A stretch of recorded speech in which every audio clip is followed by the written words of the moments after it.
Independent thoughts, independent life. This is Chad Benson. Cell phone video shows about 10 men and women escaping with designer handbags and purses from the Neiman Marcus store in San Francisco's Union Square. You can see the sign on the door reading, "Curbside Pickup Here." Clearly, this is not what the store had in mind. It's just really unacceptable. Rodney Fong heads San Francisco's Chamber of Commerce. We can't continue to live like this in San Francisco, and we ask all of our electeds and everybody to really focus on this. Yeah. Crime through the roof in certain areas. Both sides are digging in. What's the next boogeyman? What's the next thing around the corner that's going to get us, right? Because coronavirus, we turned a virus into politics. We turned a virus into politics.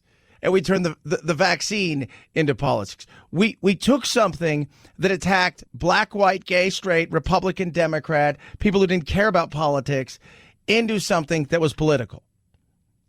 But that's gone now. I mean, certain countries aren't even counting any of this stuff anymore. They're moving away. We are always in either election or re-election mode. We're always in that. So here we go. It's never too early to get a jump start on next year's election. So what do you need? Well, you need a boogeyman. So for the left, their boogeyman is white males, nationalism, right? Like racism, nationalism. That's their boogeyman. They're evil. They're bad. All of those things. For the right, they're trying to figure it out. Biden's not really it, right? Like most people who are Republicans are like, I don't dislike Biden. I don't. Oh, you should. Well, why? Well, because, no, but tell me why. Like, I don't dislike Biden because I got no reason to dislike Biden. Do I like all the stuff he does? No, but that should be any president. But you're trying to, you got to make it personal. So so you got to find your boogeyman. What's your boogeyman? What's your boogeyman? What's your boogeyman? Over here, again, racism, nationalism, white is everywhere you go. It's like, tomorrow, this is it. There's going to be, yesterday it was like, this is the 6-month anniversary of the Capitol 6th attack on the January that, white insurgents and blah, blah, blah. Yeah. And then for the right, it's what?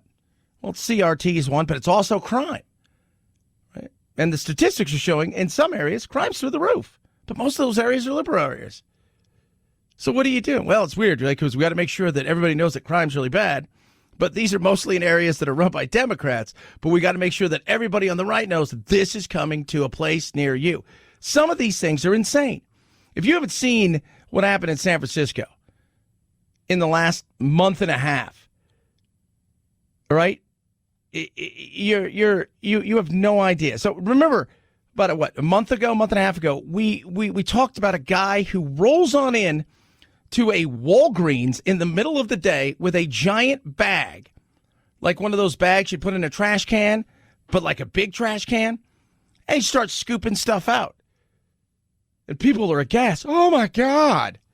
3 people stopped to take cell phone video of a man filling a garbage bag with items in a San Francisco Walgreens.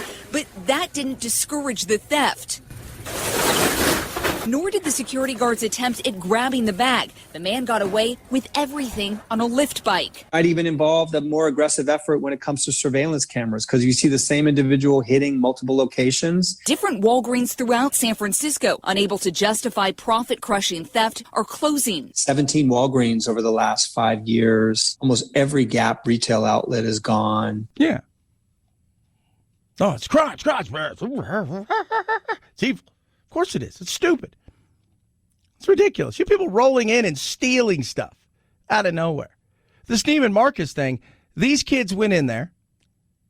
They stole a bunch of stuff. They ran out. And by the way, if you don't know anything about Neiman Marcus, maybe you're like, I don't know what you're talking about. It's one of those things where you go in there and there's a purse and you're like, that thing costs $7,000.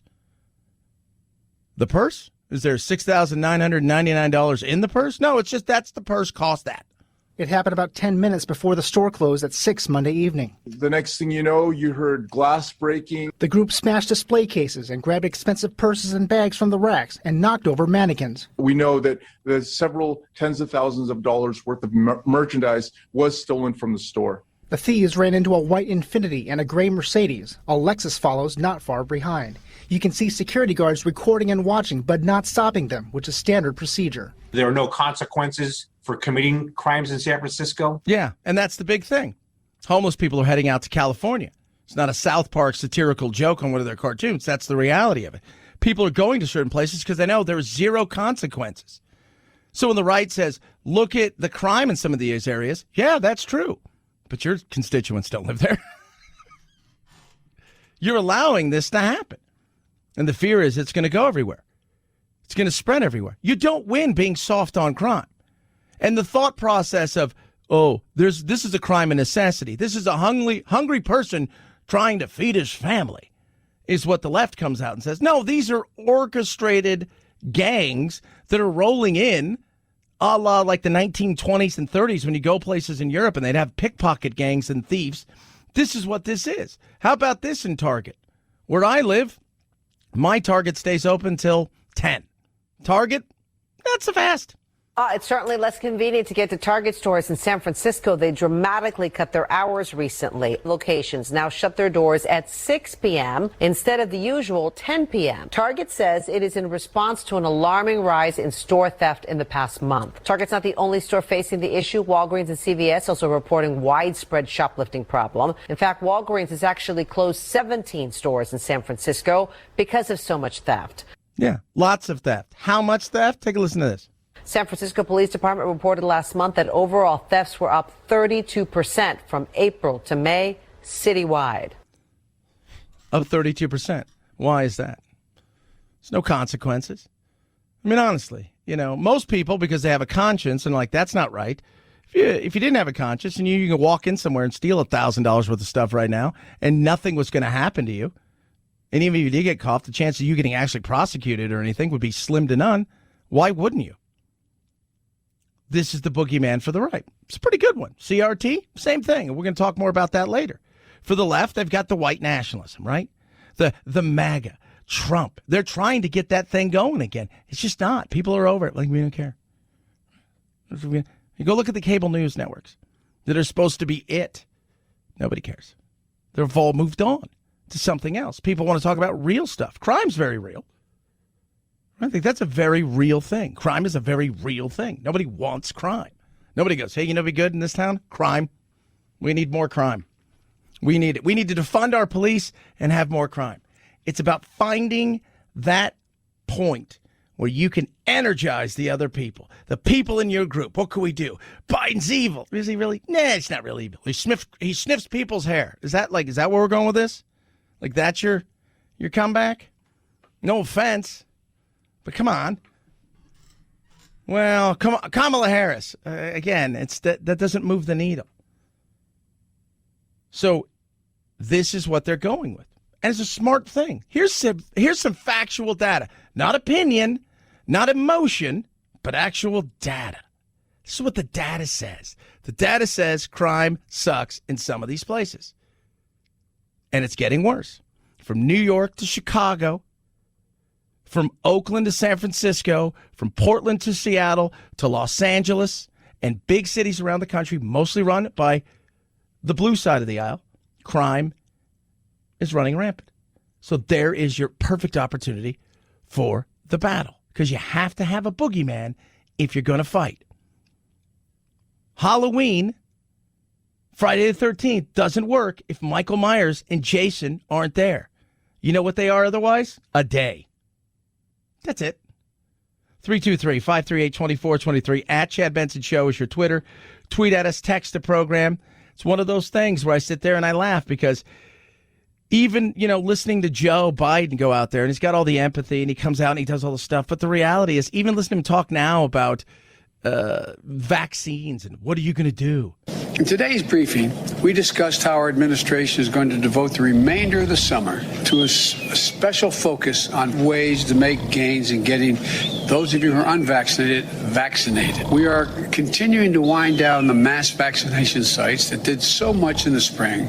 Now we need to go to community by community, neighborhood by neighborhood, and oftentimes door to door, literally knocking on doors to get help to the remaining people protected from the virus. Really, is that what you're going to do? Because that's going to work well. It's going to work well when you're rolling up on somebody who's already chased the census person out last year. Now you're going to roll up on them going, hey, would you like a shot? I'm thinking no. That's where we are. And I've always said when it comes to Joe, he's done a great job on the coronavirus. Kudos to Trump and the way that he handled getting the vaccine. Great for Biden to pay more attention to it and to roll it out, I think, in a very good way. At the end of the day, though, now you're going to be stuck with, okay, now what for the next 3 years with Biden's presidency? That's why everybody's scrambling to find that thing that they can fight about that energizes, because they're watching all of the people walk away. Remember when you were a kid in school and there'd be a fight and everybody gather around and there'd be a crowd of people? Then the fight would be over. And then what happened? The crowd would dissipate. The difference is people that are wanting to keep the crowd there, everybody's leaving. Everybody's leaving. Now what? 323-538-2423 at Chad Benson Show is your Twitter. Tweet at us. Now what for you? Rough Greens. That's what. RUFFgreens.com/Chad. Roughgreens.com/Chad. You go there. You're going to get a free bag of Rough Greens. You cover the cost of shipping. This is amazing. It's done wonders for my dogs. In fact, I had several bags that I gave out here to some of my coworkers and their dogs. In particular, one of my producers from my other show, his dog was older, struggled, didn't like to go for walks anymore, is now going for walks. He's running around. He's doing things that, quite frankly, they didn't think he was ever going to do again. Rough Greens works. Vitamins, minerals, probiotics, omega-3, 6, 9, digestive enzymes, all these amazing things inside of this supplement that you just spread on top of your dog's food. Try it for free. RUFFgreens.com/Chad. Put it to the test. You cover shipping. They're going to get you a bag for free. Or you can call 833-MY-DOG-77, 833-MY-DOG-77. Rough Greens makes any pet food better. Chad Benson Show.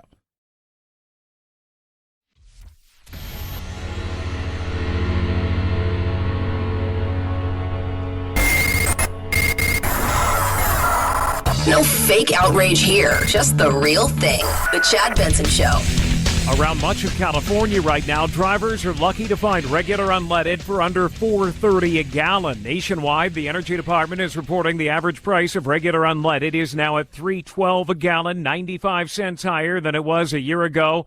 Why? Doug Shoup at AAA says it's because we're all going on trips. Primary reason for that is the sheer demand for fuel as more and more people felt comfortable to travel again. Plus, oil prices are up. The cheapest gas right now is along the Gulf Coast at $2.80 a gallon. Oh, my Lord. I paid $2.90 yesterday, I think, $2.91. Producer Phil, you're out there in the Virginia area. What are you guys paying out there for gas? I paid $2.75 yesterday. $2.75. Producer Anthony paid like $4 the other day for gas out in California. It's nuts. It's crazy. We're driving more, right? OPEC even decided, all right, we're going to produce more oil. People say, oh, this has to do with the fact that we're not producing anymore. Yeah, we still got a ton of it. We're still producing stuff. We're not producing it, potentially in the future the way that we could. But the reality, this has a lot to do with the fact that last year, nobody drove. So the people that carried fuel from point A to point B, because we don't have any pipelines anywhere, and we're not going to have any soon, and once they got to certain areas, they had to do what? They had to fill up those big trucks and take them to the gas stations. What happens? Well, those people went out of business. Well, yeah, but trucking is up. Yeah, but trucking was up because people were getting things from point A to point B, but fuel consumption was down, so you don't need people to drive fuel when nobody's consuming it. And that's why some of these prices are through the roof. I think it'll come down summertime. People are out and about doing more. People are, yes, they're back in the office. But that bites into you. I mean, you go in, and if you think about you fill up maybe twice a week.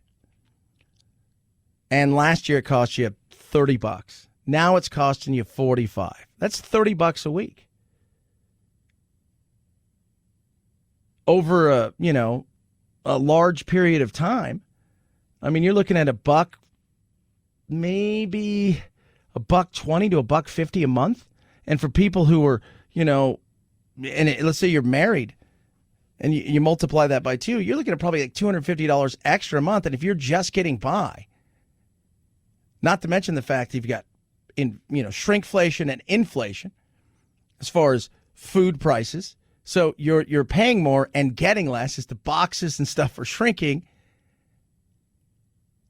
Over time, that adds up to $6,000, $8,000, $1,000 a month. And if you're close to the edge or you're just getting, you were doing okay, felt a little uncomfortable, now you feel uncomfortable. Gas prices, it's all has a little, it starts here and just, as it trickled down, each little bit gives you more and more of a price shock. 323-538-2423 at Chad Benson Show is your Twitter. Our politics at times is divisive and bad. Haiti, well, they stepped it up. It's now been confirmed that the president of Haiti has been assassinated. It was understood to be in his private residence at 1 a.m. when it was ambushed and he was shot to death by assailants, which a statement says were speaking in Spanish, although as you can imagine it's very difficult to verify details like that. His wife was there. She was injured and taken to the hospital. No word yet on her condition. Yeah, Jovenel Moïse was assassinated, just sleeping. This is a country that's had all kinds of issues, as we have known. But I sit here and I think, man, we have all of these, crazy, we're fighting, we're talking about January 6th still, all of these things. These guys rolled in and blasted away.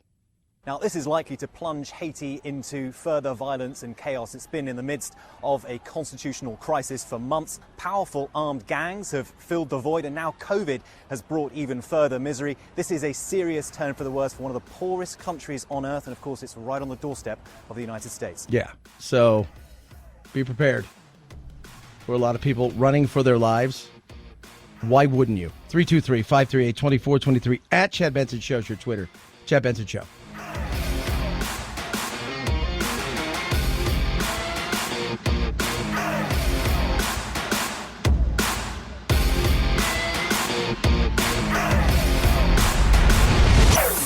Chad Benson Show.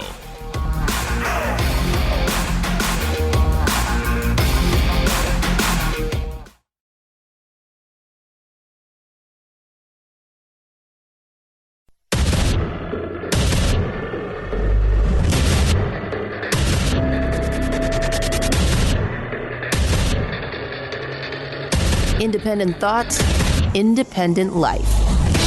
This is Chad Benson. Crime. That is the boogeyman on the right. Crime's bad. I think we can all admit that.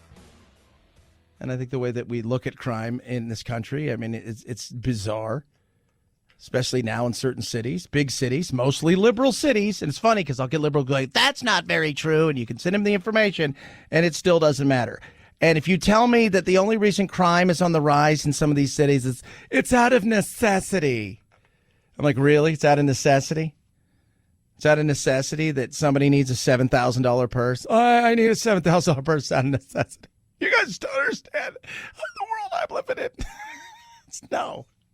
It's because there's very little repercussions and want to go after people, that they just feel like they're not going to catch. And when they do catch, it's usually because like that guy that got caught from Walgreens stealing all that stuff. Most of that was pressure. Pressure from the media. People are like, I can't believe this is happening. But you need that boogeyman, right? You need that, like, what's going to evoke an emotion? For the left, what is it about in a lot of ways? Well, critical race theory is one of the things. The other thing is climate change. Climate change. It's the hottest history of the hottest history of the hottest history in history.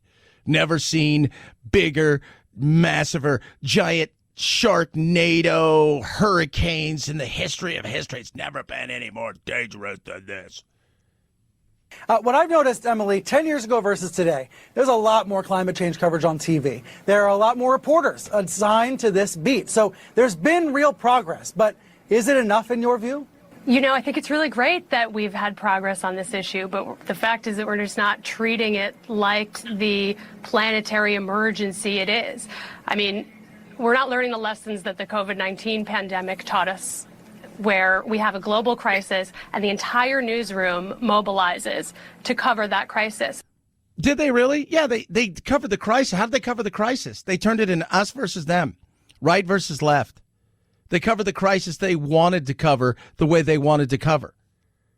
Hell, they stopped you in some ways from even bringing up certain things about, I don't know, the Wuhan lab. Where did this come from? Was this engineered? Even if it got out accidentally, was somebody else playing God? So let's settle down there on this. And climate change is one of those things where it's warm and fuzzy. We could talk about climate change. We talk about the effect that human beings have on the planet. You can't have 7 billion of us and not have some sort of effect.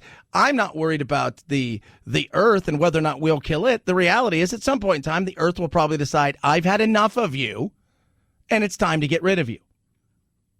But climate change is big business. Does anybody know what ESG stands for? I'll give you guys a little something. Environmental, social, and governance.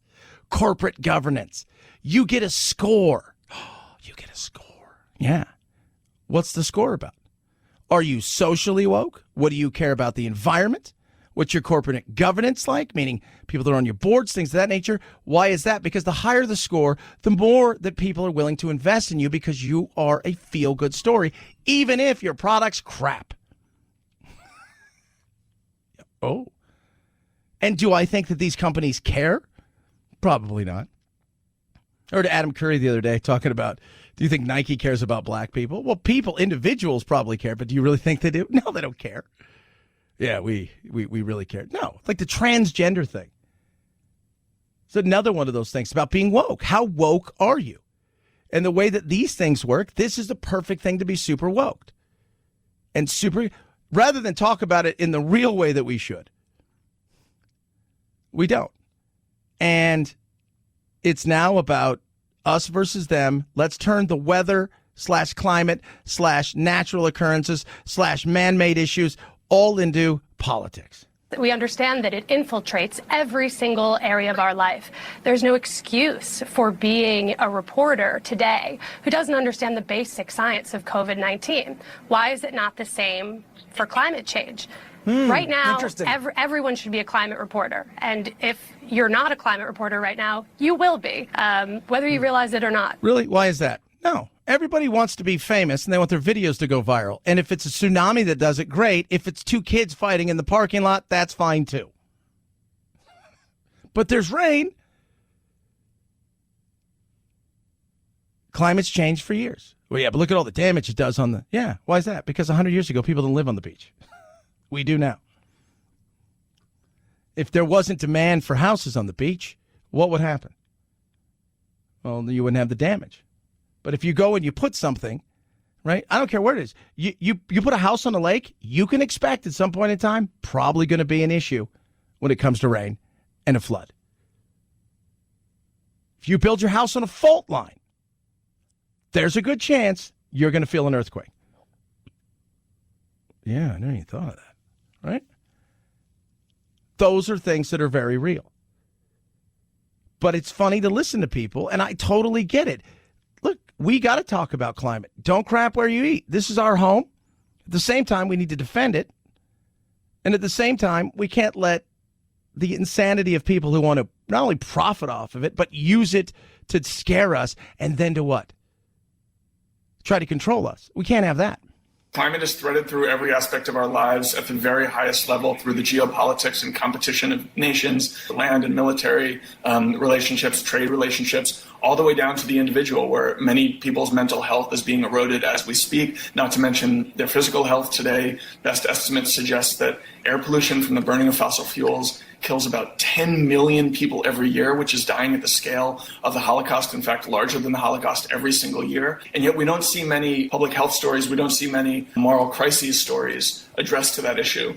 No, because you're coming out with some sort of, oh, look at this report, then somebody else will come out with another report, and that's the problem with stuff like this. Then you've got things like this one I love, climate injustice. I've heard climate racism's a new one. You're like, what? The climate's racist now? not an excuse that you need to talk to a climate scientist anymore to include something in your story that says this extreme heat event was made more likely by climate change and is a part of our climate change future. And what I would also argue is that you should probably have a sentence in there saying climate change is caused by fossil fuels, because climate change is not something that's happening to us. It's something that's being done to us. It's not simply a tragedy, an act of God. It is an injustice. It's an injustice. It's hard, when you got people pitching things like that. That's the frustration people have, because everybody sees where it's coming from, and it gets frustrating. Because we can sit here and go, we need to have more fuel efficient, safer burning fuels.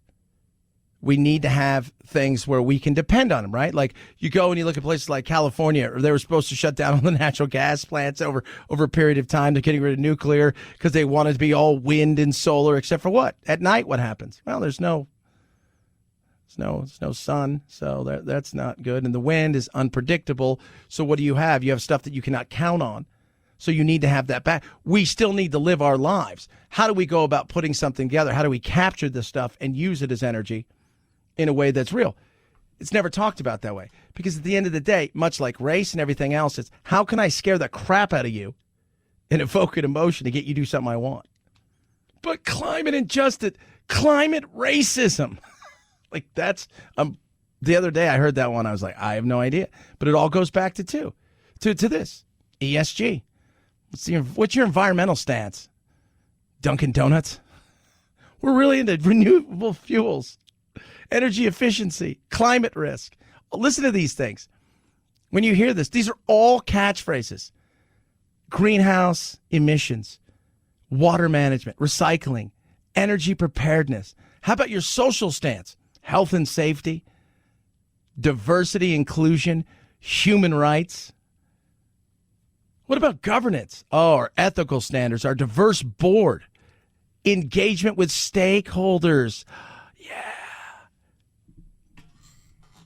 All of it sounds pretty, but it's all about the dollar bill. That's it. So what you're saying is it's a corruption story. You're saying it's an accountability beat. It's always been that way, a corruption story, and that makes it sexy, to be honest. It makes it a good story to tell. It's not, there's a myth that it's a hard story to tell. It's a very exciting story if you don't think about how awful it is. Sex sells. Violence sells. If it bleeds, it leads. Still, it's a sexy story. It's a good story. It's a crime story. It's all of those stories, but you got to make it where the average person can understand it. That's what you got to do. And I've always said the left does it wrong, trying to get the right to participate. You want them to participate? Talk about money. Talk about money, talk about what you can do, and talk about the amount of profits you can make. That's what you need to do. 323-538-2423 at Chad Benson Show is your Twitter. Tweet at us, text the program. Love hearing from every single one of you. We've got a Brittany update. Poor Brittany. I feel bad watching this lady kind of just go a little sideways in some ways, and in other ways, I was telling some people the other day, just you only have to watch some of her TikToks and her Instagram to realize, there's some issues there. And it's one of those things where you're watching somebody kind of unravel, and it's sad. It is. But it's also like everything else, right? There's a story there. What's the latest story? Who's leaving now?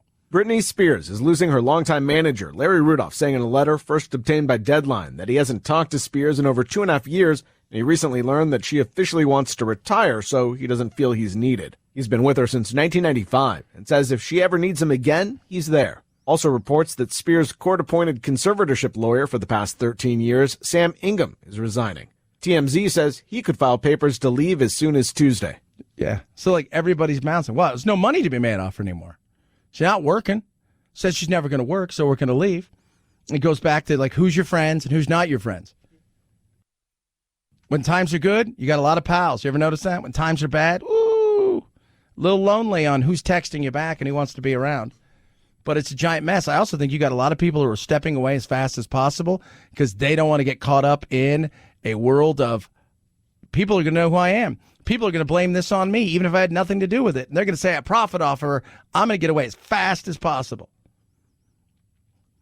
But watching this thing, like just the whole thought process of why a woman who's 40 can't control her own life. And at the same time, you watch her and you're thinking, who's telling her and advising her on one side that you should get control of all your money? And what's their game in this? Because don't think that don't think it's just hers. Like, oh, yeah, I don't worry. I'm going to do all the good stuff with and don't worry about it. You don't think there's going to be other people around with their hands out on the other side? Because when you get to a certain level, you're a paycheck and not a person. 323-538-2423 at Chad Benson Show's your Twitter. Tweet at us. MyPillow's got the Giza Dream Sheets. I love the Giza Dream Sheets. So imagine sliding on into the Giza Dream Sheets. Softest thing you've ever had. It's long staple cotton, and this cotton comes from a specific area in a region in between the Mediterranean Sea, the Sahara Desert, and the Nile. And it is awesome. The softness, the feel, it's like, I've said it before. Imagine going in to a hotel, everybody's done it, and they're like, these sheets are amazing. Like, what kind of thread count, right? Now imagine being in the best thread count ever. It's incredible. You have a 60-day money-back guarantee, 1-year warranty, comes in different colors and sizes, machine washable. It is the best sheet you'll ever own. Right now, 2 for 1. You buy one, you get a set for free. Buy a set, get a set. BOGO. Buy one, get one free. Go to MyPillow.com. Promo code is Benson. Take advantage of this amazing deal and all the other stuff at MyPillow with deep discounts. It's MyPillow.com. Promo code Benson for the Giza Dream Sheets. Buy one, get one free. MyPillow.com. Promo code Benson. Chad Benson Show.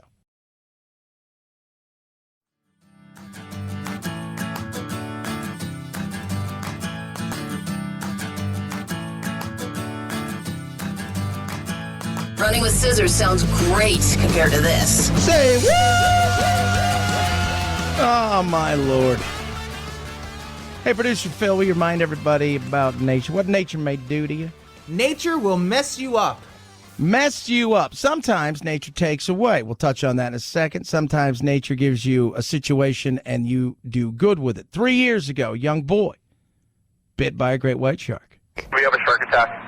When I was in the water, it's probably a big fish, and my mind instantly went to shark. Keen was out diving for lobsters with a friend when out of the blue emerged a great white, taking a bite out of the 13-year-old. Luckily, we got him out of the water because once we threw him up on the kayak and started heading in, that's when I looked back and shark was behind the kayak. Keen was airlifted to a nearby hospital where he endured 5 hours of surgery. Then the first thing that I said when my mom came up was, "Can you take pictures for Instagram?" Yeah. You could see his lungs. That's how bad it was. Guess what? 3 years on, dude's never been in the water. In the water all the time. Says he's going to swim over 300 times this year. Now, 3 years later, Hayes is helping people get over their fears, volunteering to help amputees alongside another shark attack survivor, Bethany Hamilton. It's like, I can't describe it. It's just so much fun. It feels good to, to help them. But while he's able to face the ocean on a near daily basis, his mom is still emotional. I haven't been down to that beach yet. It's hard, I almost lost my child here. While Hayes has faced remarkable challenges, he remains hopeful and grateful. Yeah. It's awesome that he goes out and helps. He's 16 years old going out because there are people out there that are afraid for a lot of reasons. The shark's one thing. And I was talking to producer Anthony. We had a discussion about this. The whole if it bleeds, it leads thing is so huge. A shark attack, it's visceral. It's like real. It's like because when you're on land, you think, well, okay, here comes something. Maybe I'm on land. I'm in a foreign territory, though. This is not my first thing I know how to do. I cannot outswim this thing. This thing has all the upper hand. And in nature, we talk about all the time, nature will mess you up. This guy wants you to show you that, hey, look, chances of this thing happening again are slim to none. I think there's only been 1 or 2 reports in history of people being attacked twice by sharks. And the other side of things, on average, between 80 and about 140,000 people a year are killed by snake bites all over the world. You never hear about that. Never hear about that. Last year was like a deadly year for shark attacks. I think there was 10 shark attacks. Bear attacks. How about this? We had a bear attack yesterday where a woman in Montana, small town, killed by a grizzly bear. Grizzly bears, not like polar bears, but grizzly bears will attack if they have to. And something like this just kind of shakes us, and this is a small community, and more so than a community is a family. So it's a small group of people. So it's a little nerve-wracking. It's a small town, Avando, little town in Montana, like 60 people. Grizzly bear attacked a woman. Also broke into like a little area where there was some cat food and some chicken coop as well. But, I mean, we're talking about, but there's that visceral thing. Oh, my God. Right? But on a daily basis, mosquitoes are infecting 700 million people a year. And they kill 1 million people a year still. But there's just something about a giant animal attacking a human being and taking from us everything. Something about that that's like, oh. Plus, it's also rare. 323-538-2423. At Chad Benson Show is your Twitter. Chad Benson Show. This is the Chad Benson Show.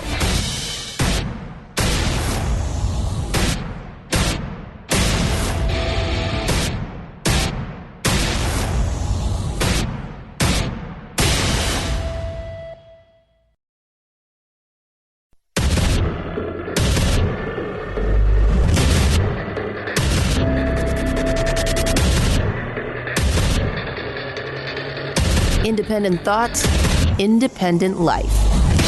This is Chad Benson. Critical race theory says every white person is a racist. What is critical race theory? Critical race theory is not being taught in schools. It is a lens by which to view history and the way that law and race kind of overlaps and connects in society. Can it influence the way that some teachers teach? Yeah, but that's a good thing, right? Because race and racism is literally the building blocks of this country. It's always, everything's race. So here's another one of those boogeymen, right? That race is everywhere. Race is everywhere all the time. Through every white person has some sort of bias and evil in them. And that's not true. I think we all know that. But it's another one of those things that's, for the Republicans, it's a great thing to talk about. Now, one of the big reasons I want no part of any of this in schools is because it's not about what you're teaching at times. It's about who's teaching it. Like anything.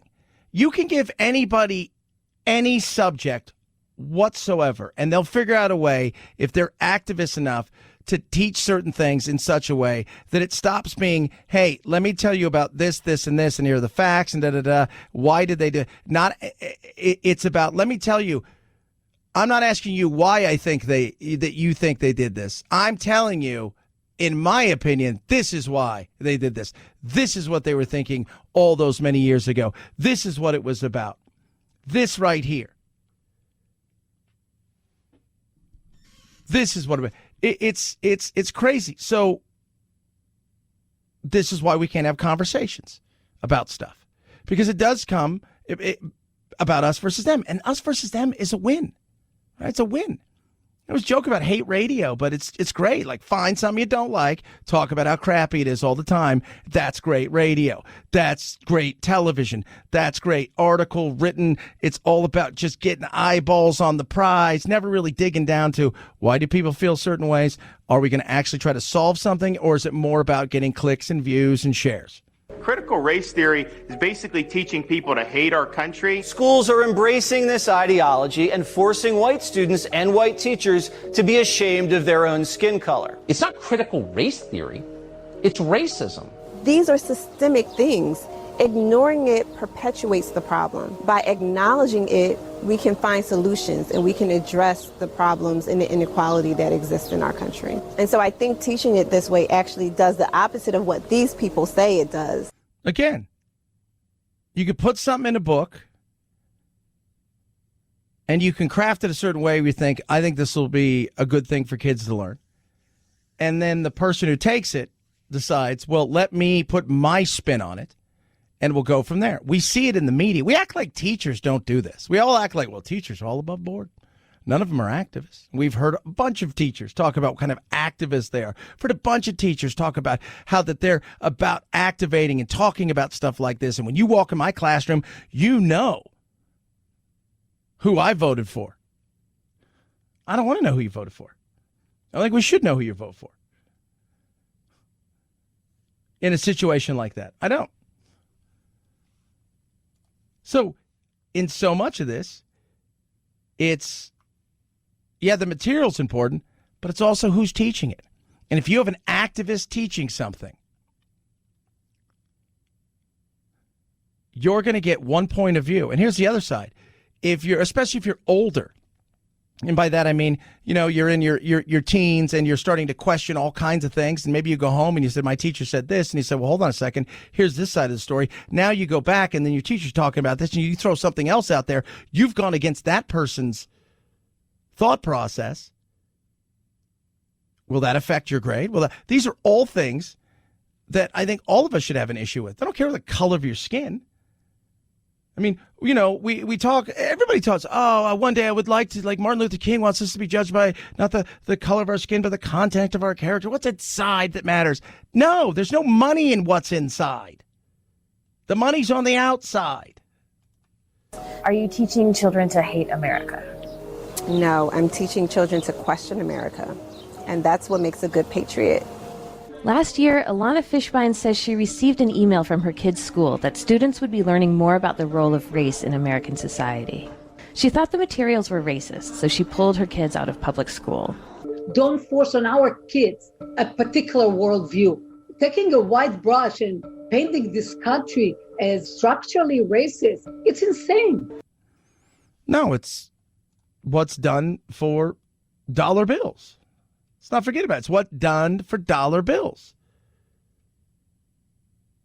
Taking the eyes. The fight is like anything, right? The disease itself, that's where all the money's at. The cure's got zero money. The reason they wanted to find a cure as fast as they could for the coronavirus because it was killing everybody else's opportunity to do other things and to make money. So we better sort this thing out so we can get back to fighting each other over stupid stuff. Free thinking is great, but free thinking on campuses is not what it once was. It's not. Now it's about groupthink. It's about, hey, you know what? If you go to school and you're not an ally to this group or to that group, then you must be an enemy. When really you're like, I'm a 14-year-old kid and I just want to ask somebody on a date to go to the dance.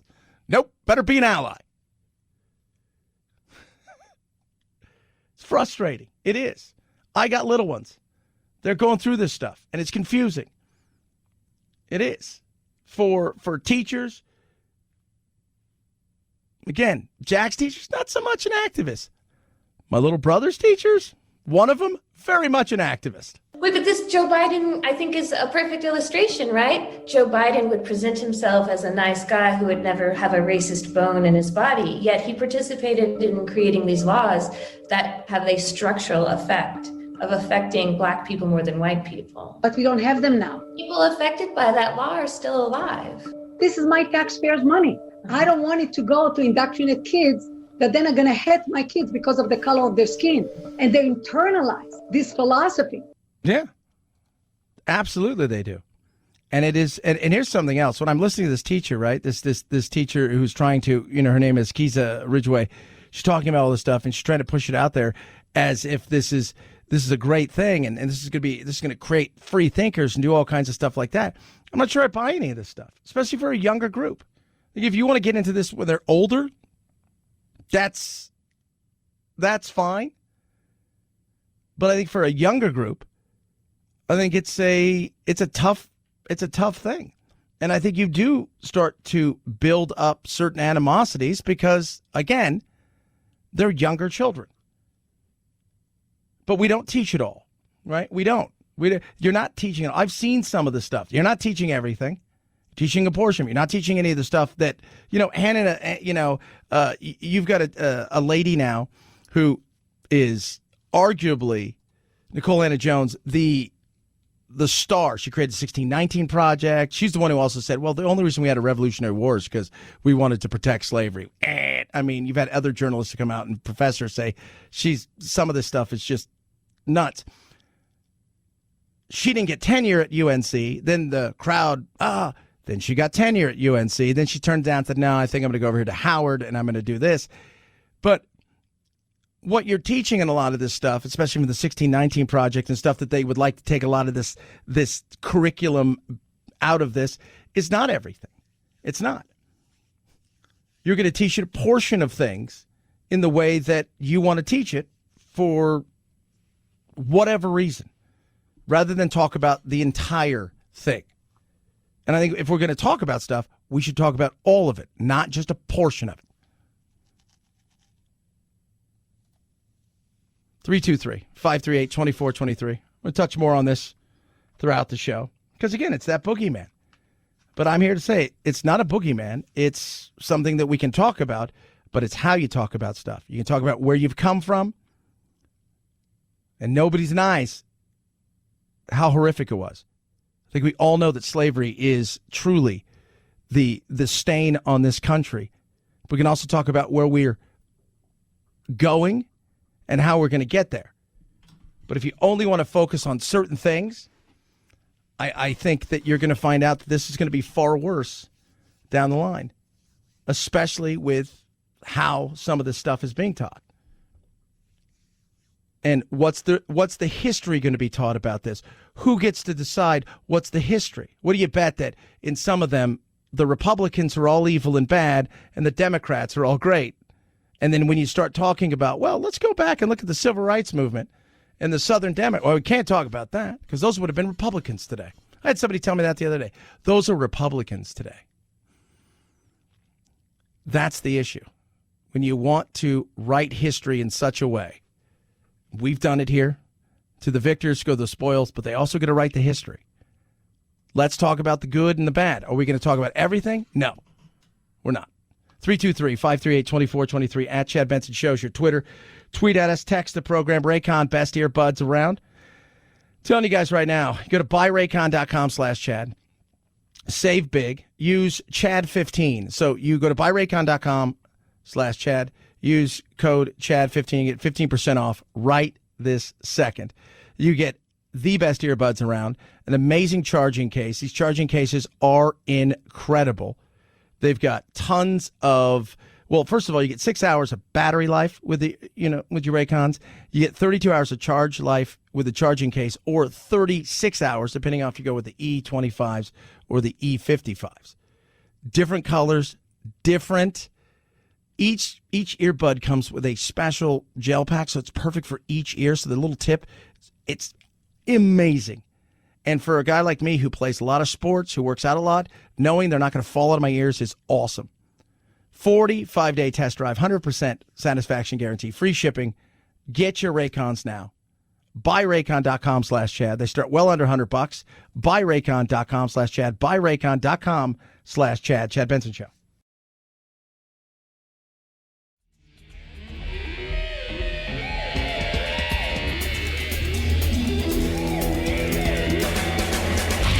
You go, boy. This isn't about right or left. This is just about right and wrong. Right you are, Chad. The Chad Benson Show. 5, 4, 3, 2, 1, 0. Ignition. Liftoff. Now it's time to find out what's trending. What's trending? Yeah, what does that mean? I mean something, right? Like it's trending on the old internet. What's trending? Let us take a peek and find out what's trending. Shall we? We shall. Let's start over on Twitter, where everybody's fighting over everything all the time. NBA Finals started last night. For those of you who don't live in Phoenix and or Milwaukee. It's Algonquin. Yeah. The biggest news out of the NBA Finals is what? Rachel Nichols and Maria Taylor and ESPN.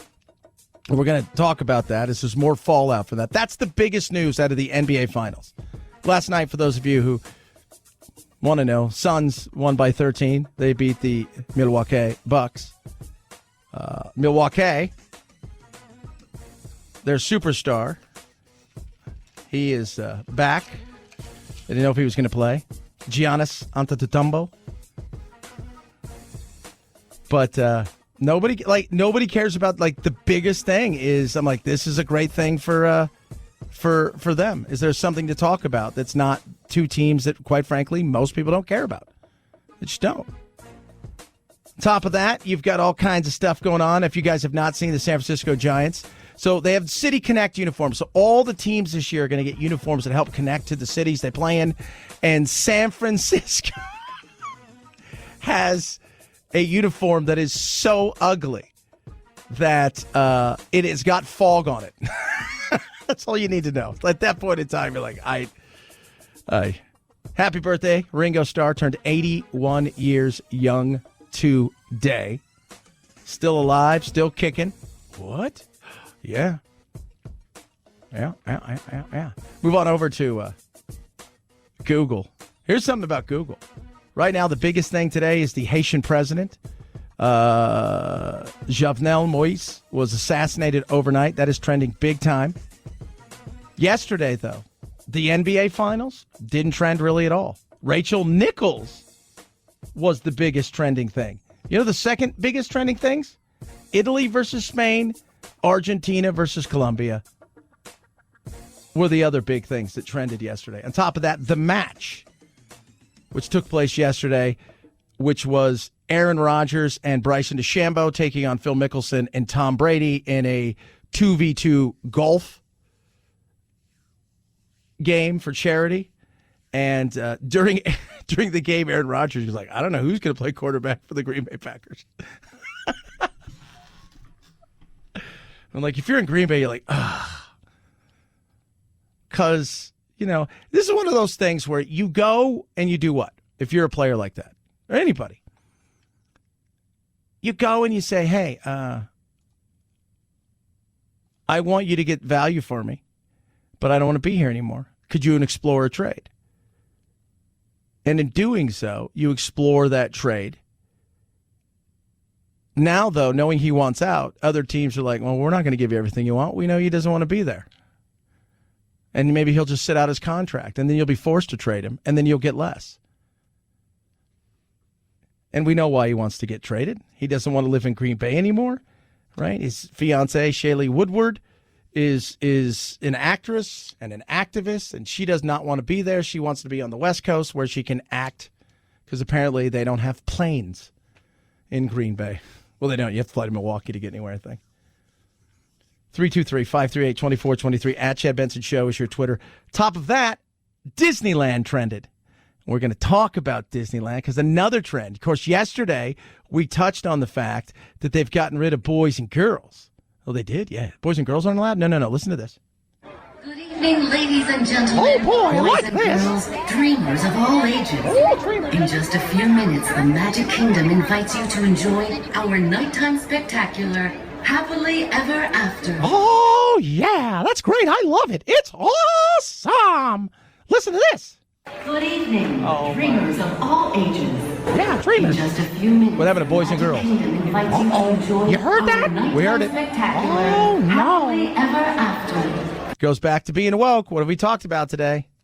Right? What's your environmental stance? Oh, what is that? What's your social stance? What's your governance? Disney's caught up in all that stuff. But now, they're caught up in a little ticket issue. Californians are not happy with the way that Disney's treating them. Touch on that. More about Rachel Nichols and the fallout at ESPN. Lots of goodies, kids. Chad Benson Show.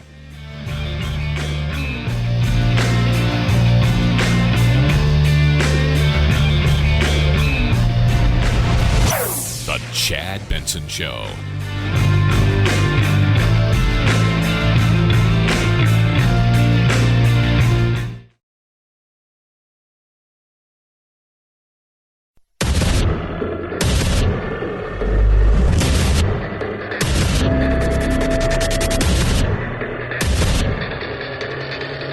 Independent thoughts, independent life.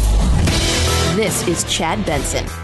Number one searched thing yesterday on Google here in the United States of America. The number one search thing had to do with sports, but it was not the NBA Finals. The number one search thing had to do with the NBA, but it was not the actual game itself. The number one search thing had over 2 million individual searches on the Google, but it had nothing to do with any of the players in the game, including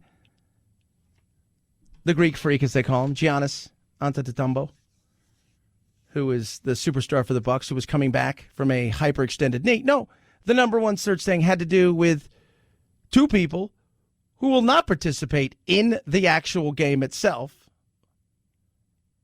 about Rachel Nichols and Maria Taylor, and ESPN's issue they have, and it's become big news. ESPN has pulled Rachel Nichols from covering the NBA Finals as a sideline reporter starting tonight after fallout from a controversial audio recording, which took place last year. Nichols can be heard complaining that ESPN chose Maria Taylor, who's a black female employee, for NBA Finals coverage instead of her. My thing is that I wish Maria Taylor all the success in the world. She covers football, she covers basketball. If you need, go for it. Just, find it somewhere else. You're not going to find it with me. Ooh. So that was her on what she thought was no recording, actually. She didn't think there was anything. She was talking and venting her frustration because they informed her she has a show called The Jump. The Jump is a big show. It's about NBA. It's on ESPN. Right? So here's this show. It's called The Jump. Maria Taylor's, she's newish in the business comparatively to Rachel Nichols, who's been there. She's 47 years old. She's seen it all. She's been with Rachel Nichols, for those of you not keeping score. She's white. Oh, jeez. So all that being said, the controversy was that was heard. She didn't wish her any ill will. She doesn't dislike Maria Taylor. And let's be real, this is a competitive business. Take away skin color, which is hard for human beings to do. Compartmentalize things, which is hard for human beings to do. The business itself, if all things were equal as far as our skin color, all of that stuff, because everybody's going to throw something in there. The business itself is uber competitive. I work in a business that's uber competitive. I'm on about 100 stations nationwide. Right? Pretty stoked. I do a local show as well. Love what I do. Absolutely. I see it with the interns. I see it with our young reporters. I see it even amongst people who produce shows who, they're willing to do anything at times, like, cut your throat kind of thing at times. Now, they're not willing to work. So I don't want to do that. But it's a competitive business. So Rachel, seeing the fact that she, who covers basketball all year, like her job essentially is the lead on a show called The Jump, which is about the NBA. Like that's her number one. Everybody at ESPN does 25 different things, right? But this was kind of her thing. And she was being told, nope, Maria's going to do this primetime version. You'll do your little thing, and you'll get to be a sideline reporter. So she was pissed. She had every right to be, but that was heard, so she came out, she apologized. But I also don't want to let this moment pass without saying how much I respect, how much I value our colleagues here at ESPN, how deeply, deeply sorry I am for disappointing those I hurt, particularly Maria Taylor, and how grateful I am to be part of this outstanding team. Yeah, well, ESPN's had their issues over the last several years. Now we know they're very woke. We should actually look up the ESPN wokeness as we've gone over it today. Remember, I'm teaching you guys this. Environmental, social, and corporate governance is how these companies want to be recognized now, because this is a grading system that are non-financial factors that investors, in particular the bigger investors, are looking at supposedly, and how to invest money.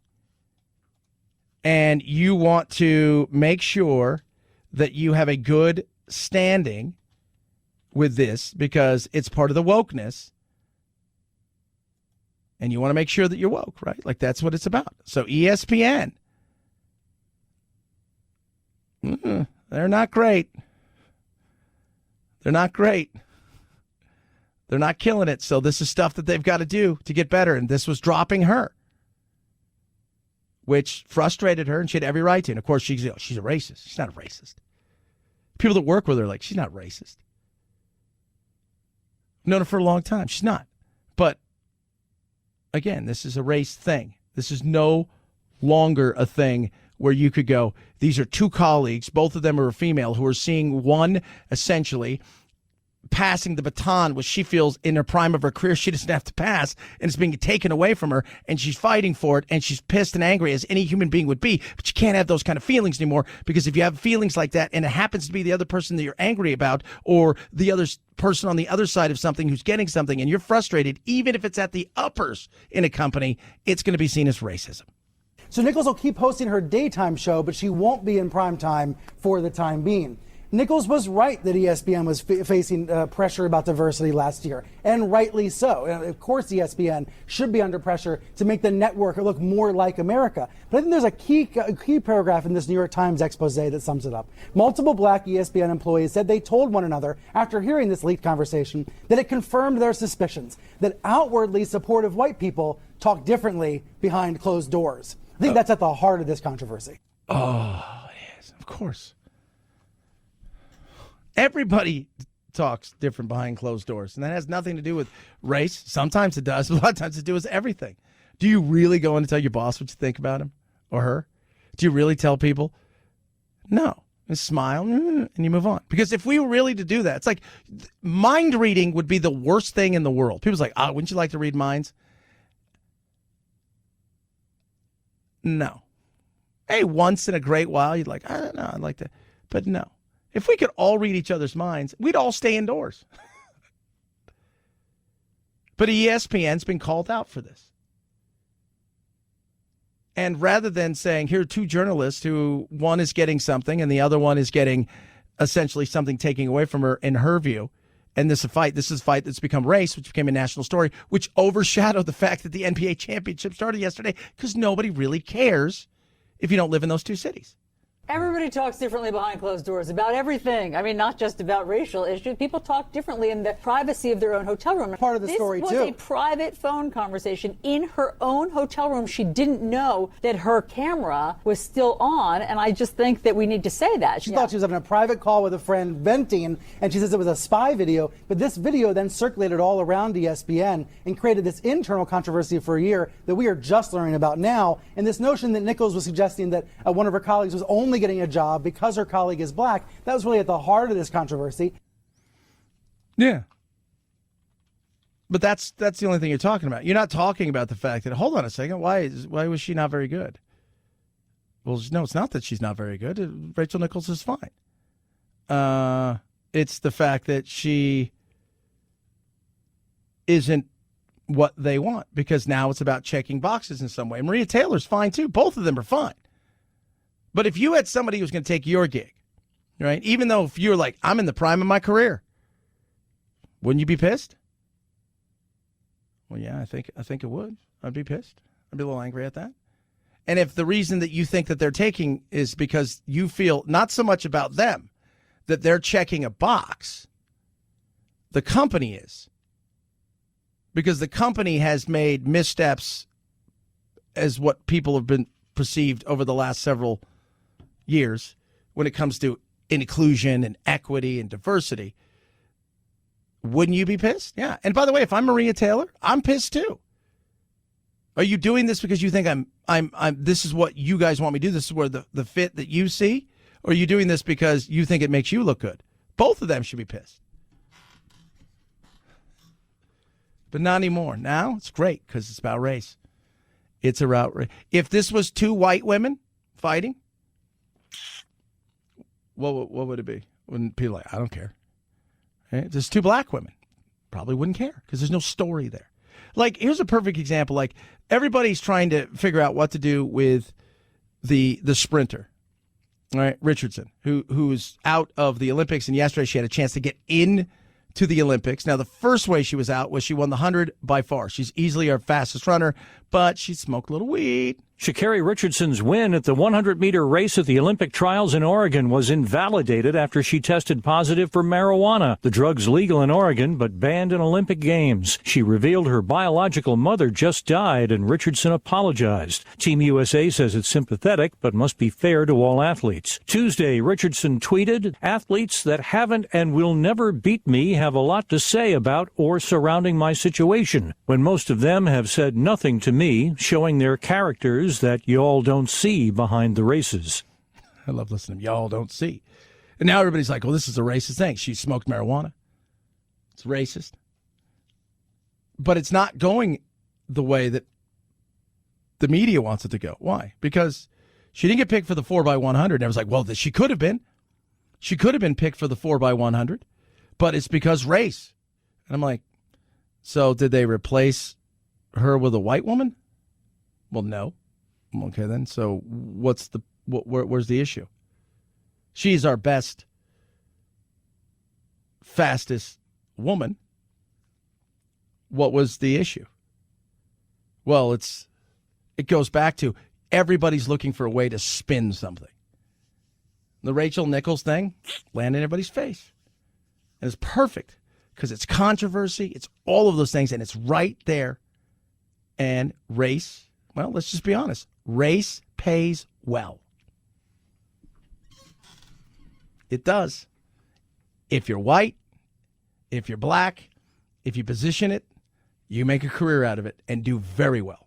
323-538-2423 at Chad Benson Show is your Twitter. Tweet at us. Text the program.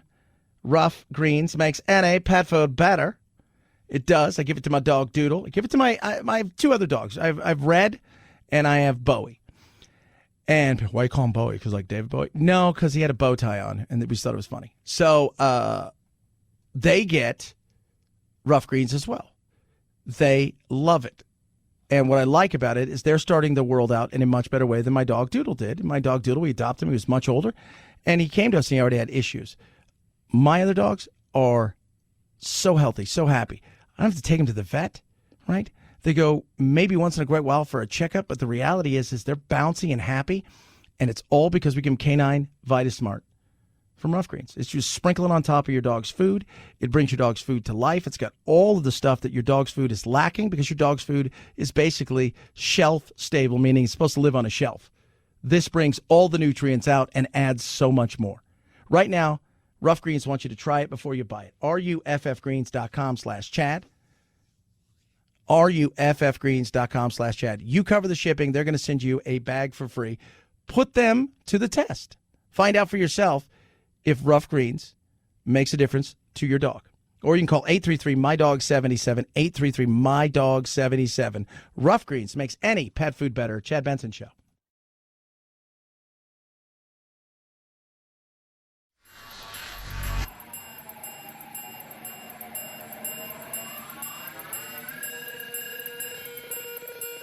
Set Chad straight.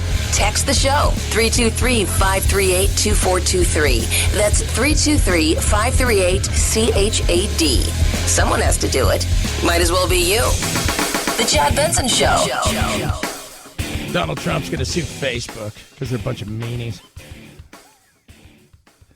Sue Facebook, sue Mark Zuckerberg. It's a bunch of meanies. That's what you guys are. It's a bunch of meanie heads. It's not very nice, Chad. Look, I never thought they should have taken him off any of these things. No, I'm sorry. I as much as I agreed in some ways with a lot of the policy. I was a policy guy. I still am a policy guy. What's your policy for something? Is it good? Is it bad? How's this play out? Who's affected by it? Are more people hurt by it? Is there, and I think for Trump, there were things he did that I thought were good, and there were other things I thought that he, did. Most of that was personal.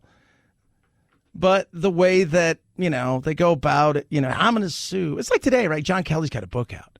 oh my God, he's got a book coming out, or somebody does. Because Trump is what? So it's Michael Benders, the author, right? I'm like, didn't he already write another book? I'm sure he did. Everybody writes a book. Trump is an industry. Trump is an industry. 100%. He is an industry. And it doesn't matter if you're on his side or against him, he's a great industry to be a part of. Kind of like race, right? He is what? He's divisive. So in being divisive,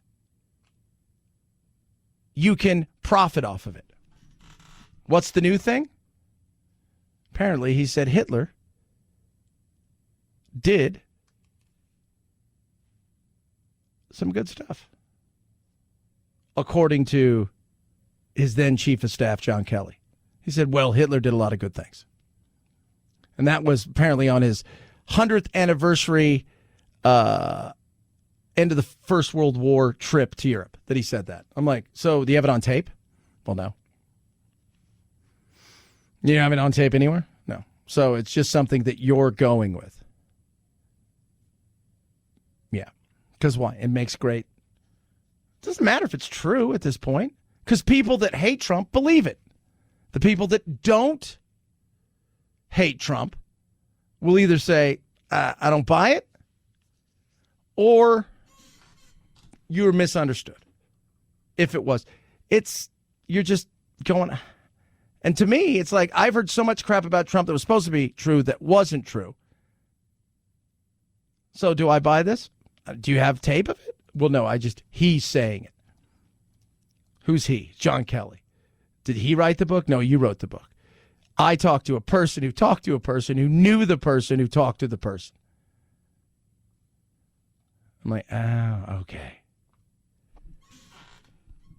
Like, I could come out today and say, oh, yeah, I don't know if you guys are aware of this, but Joe Biden secretly has a picture of Chairman Mao and reads the little red book every single night. Talks about the Great Leap Forward. Well, that's not true. How would you know? Prove that it's not. Oh. There. That's the stupidity of the world we live in. And somebody's probably listening to this and just heard that part, and they're like, oh my God, I can't even believe that. I can't even believe that that's true. But I knew that was true. I knew he was a communist. I knew he was. I totally knew he was. I could tell. And I'm different than the rest of those people. The United States of America is the greatest country in America. Probably that guy. 323-538-2423. At Chad Benson Show is your Twitter. Tweet at us. Text the program. Love hearing from you on this beautiful, amazing, gorgeous Wednesday, kids. We love doing all the stuff that we do for you. Check out all the social media. Go enjoy the Facebook as well. It's the Chad Benson Show.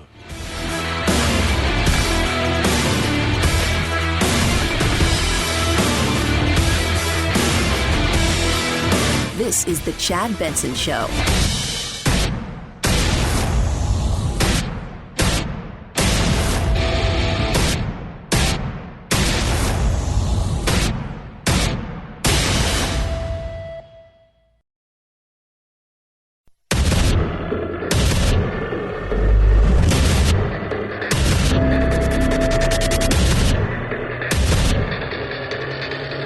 Independent thoughts, independent life. This is Chad Benson. In today's briefing, we discussed how our administration is going to devote the remainder of the summer to a special focus on ways to make gains in getting those of you who are unvaccinated vaccinated. We are continuing to wind down the mass vaccination sites that did so much in the spring. Now we need to go to community by community, neighborhood by neighborhood, and oftentimes door to door, literally knocking on doors to get help to the remaining people protected from the virus. I like to see that, by the way. I want to see what that looks like. So you're going to go into areas where they chase the census person off. Get off my lawn. You know what I'm talking about. Who are you talking about? The United States of America is the greatest country in America. That guy. You're going to go there.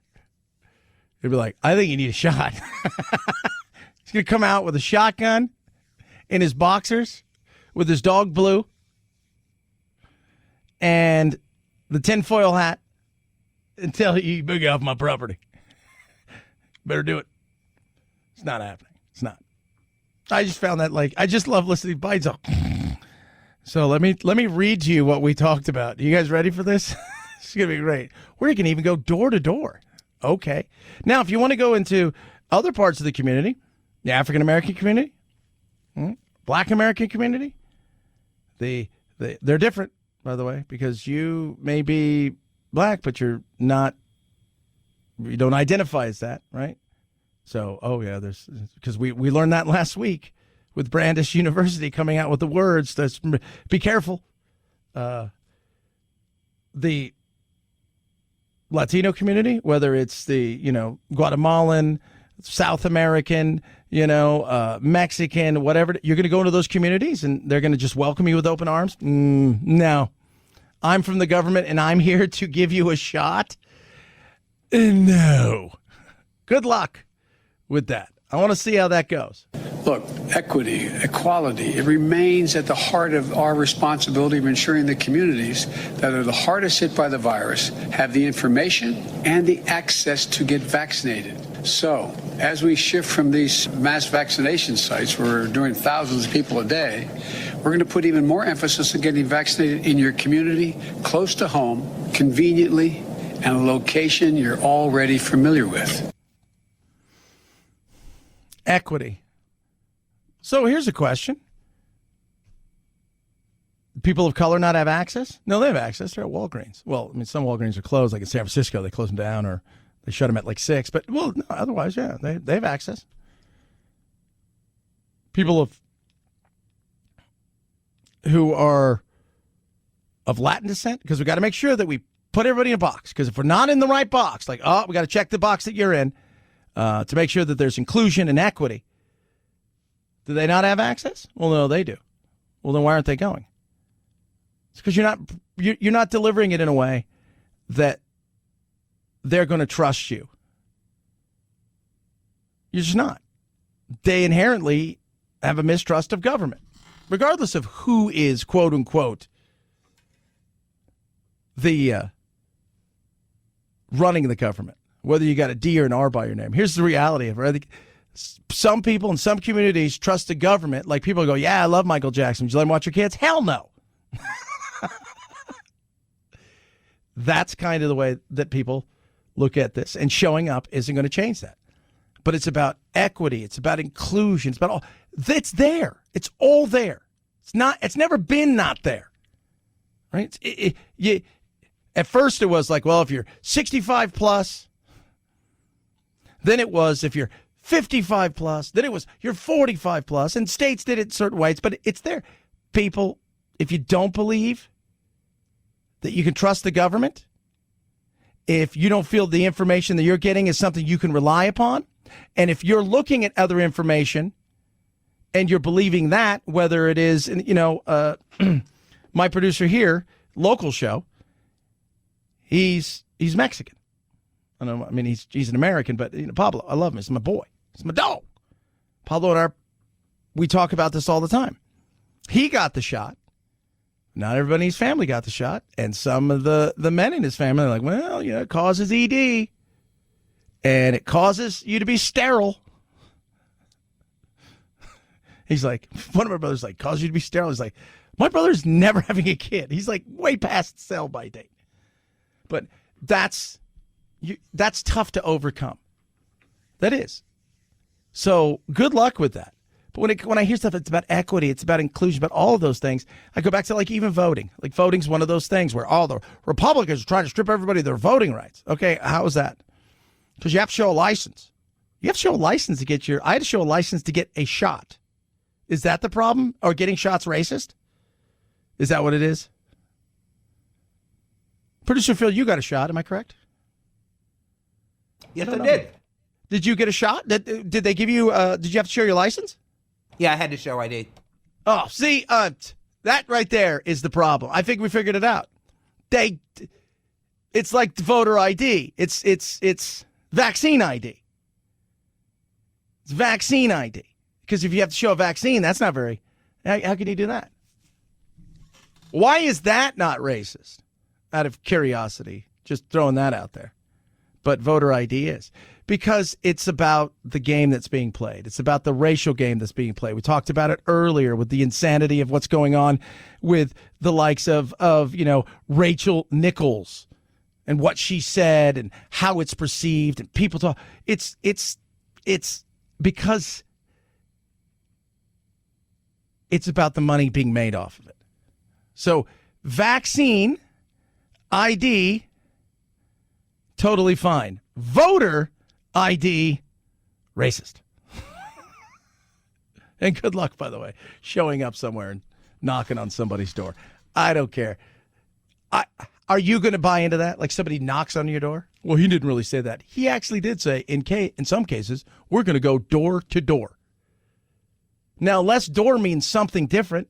My grasp of the English language isn't what it used to be. I have a feeling that means showing up at somebody's door. Oh. 323-538-2423 at Chad Benson Show is your Twitter. Tweet at us. Text the program.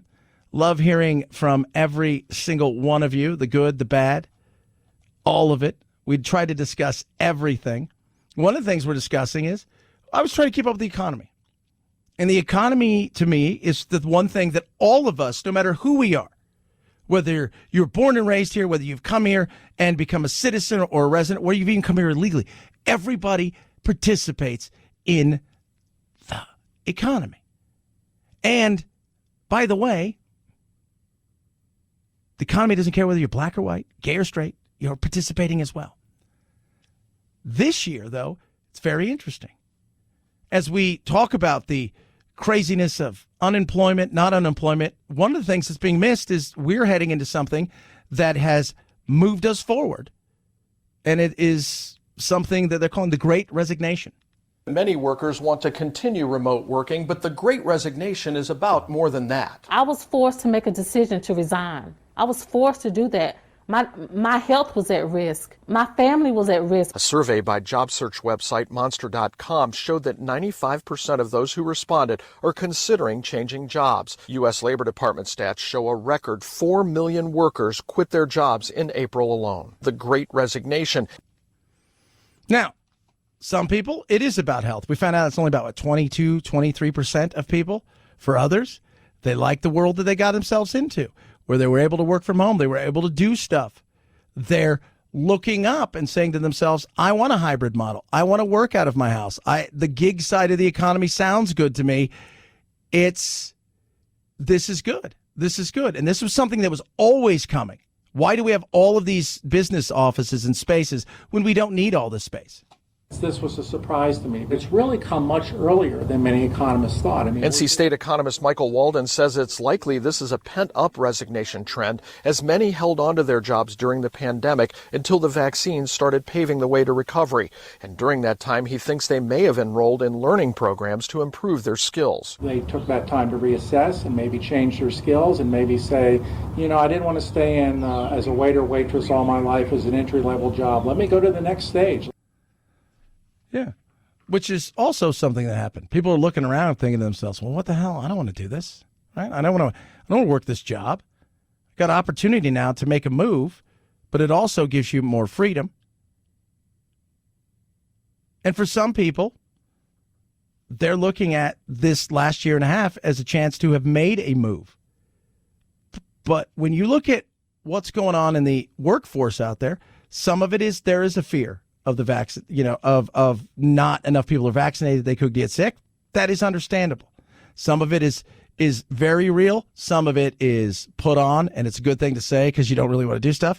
For others, there's money sides of it where even if you're making a little less off unemployment, the fact that you don't have to drive, the fact that you don't have to have childcare, that's a win. And for some, they pointed out, you know what? I don't need to work right now. The government's taking care of me. Walden is betting the next stage for many are tech jobs, so he thinks the Triangle is well situated to take advantage of the trend. I knew at that moment that I had made the right decision. I knew that I did. Yep. Tech jobs. When we're talking about teaching critical race in school, we're talking about teaching all of these insane things at school, the stuff that you're not.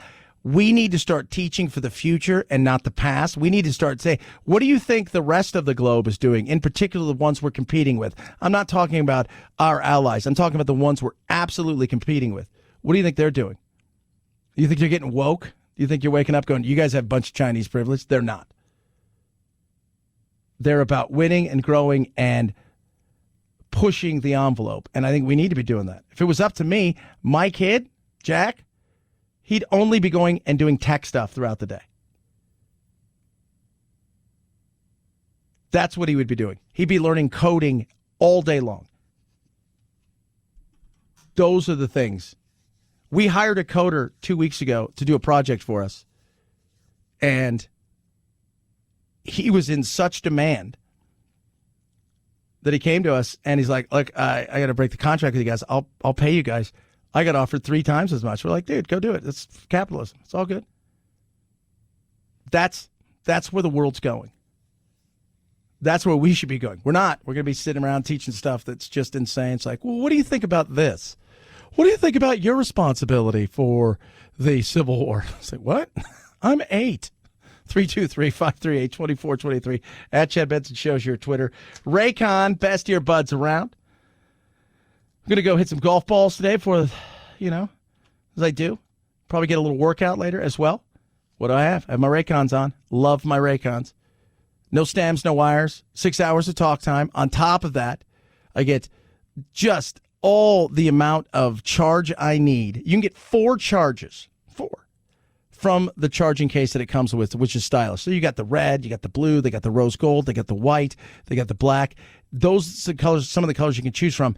And the fit is incredible. They got soft gel tips, so different ones, so it fits your ear perfectly. So you have to worry about them falling out. And like I said, no stems, no wires. The sound quality is better than everybody else's. And right now, buyraycon.com/Chad.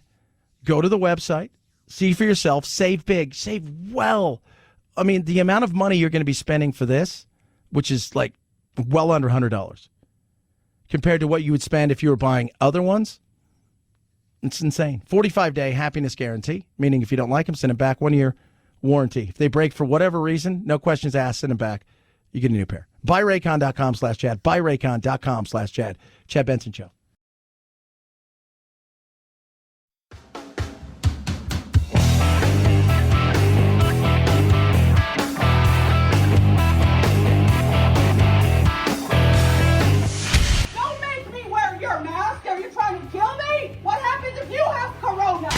No need to socially distance while listening to your Chad Benson Show podcast. 4 out of 5 experts say so.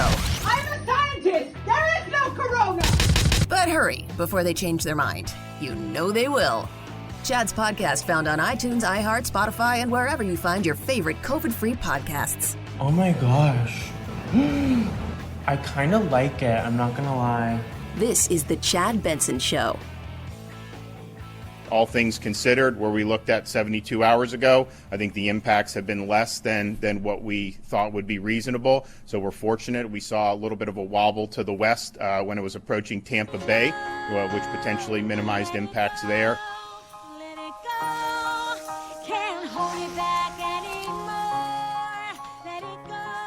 It's Elsa.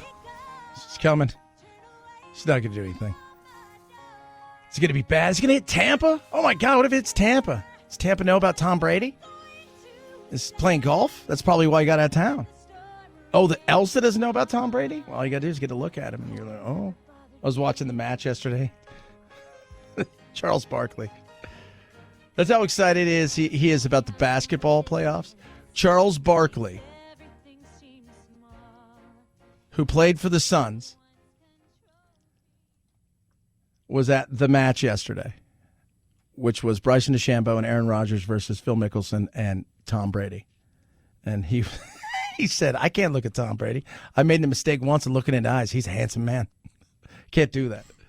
No. Elsa's not going to do, I think, the damage a lot of people thought that it potentially could do, but doesn't mean you don't. Treat it as seriously as you would any other storm, because obviously a tornado could pop up and you could be subject to extreme weather that you weren't prepared for. Yeah. I think people are going to go, yeah, on this one. This isn't quite the one yet. Doesn't mean some can't happen, as we all know. But this point in time, I don't think Elsa is going to do the damage. Speaking of Elsa, Disneyland, of course, as we all know, is reopened. People are pissed because, first of all, they got rid of what? Well, I know. Mickey, what'd you get rid of? We got rid of the passes. Got rid of the passes. So Californians love the passes. I think Disney was enjoying the fact that there was more maneuverability for a lot of people when it came to people just buying tickets. Right now, they're going to drop certain days down to $83 for California residents.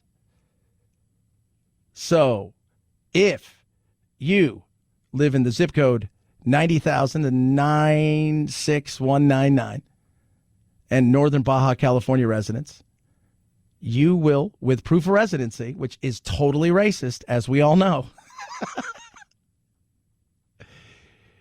you can get 5 tickets a day at $83. Non-refundable. Oh, boy. But there's blockout days. There's all kinds of stuff. It's the usual stuff with Disney. Just trying to figure out how to make that money. Oh, boy, we do. Wanted to print it ourselves, but they said, nope, not yet. Chad Benson Show.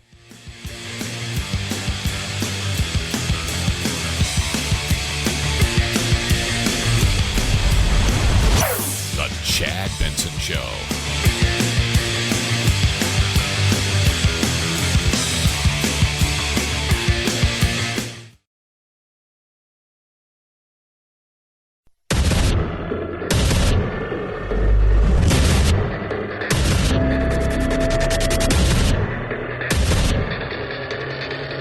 Independent thoughts, independent life. This is Chad Benson. Cell phone video shows about 10 men and women escaping with designer handbags and purses from the Neiman Marcus store in San Francisco's Union Square. You can see the sign on the door reading, "Curbside Pickup Here." Clearly, this is not what the store had in mind. It's just really unacceptable. Rodney Fong heads San Francisco's Chamber of Commerce. We can't continue to live like this in San Francisco, and we ask all of our electeds and everybody to really focus on this. Yeah, let's focus on it. Let's just super focus on the fact that we don't crack down on the crime and stuff, because, like, why would we? Because that's, like, stupid. Rawr. Crime is look, you can't deny the fact that crime's up. And it's if you're the Republicans, you're keying on this, right? Like, that's your thing. So for the Democrats, it was easy to attack the last few years. Trump is evil, he's bad, he's a white nationalist, and it's all, you know, and so that's where everybody went. And that was an easy thing to do. I mean, even today, it's like I walked out to get some ice, and we've got all these TVs up in one of the studios. I just have my TV that's currently on the Golf Channel right now because I don't watch any of that other crap because it just drives me crazy. But 3 of the channels, MSNBC, CNN, and Fox. Fox had on something to do with the border because there's a perfect example. But the other 2 was like, oh, did you hear that he told John Kelly that Hitler was like a really good guy? I'm paraphrasing. What he really supposedly said was Hitler did some good things. Yeah. Oh, did he say that? I don't know. But that's what they're, why? Because they need their boogeyman. Here's something you can actually quantify, which is perfect, which is certain cities in this country are run poorly when it comes to crime over the last several years, and it's getting worse. It happened about 10 minutes before the store closed at 6 Monday evening. The next thing you know, you heard glass breaking. The group smashed display cases and grabbed expensive purses and bags from the racks and knocked over mannequins. We know that several tens of thousands of dollars worth of merchandise was stolen from the store. The thieves ran into a white Infiniti and a gray Mercedes. A Lexus follows not far behind. You can see security guards recording and watching, but not stopping them, which is standard procedure. There are no consequences for committing crimes in San Francisco? Yeah, and a lot of places. Seattle, Portland, Los Angeles now, San Francisco, Chicago, New York.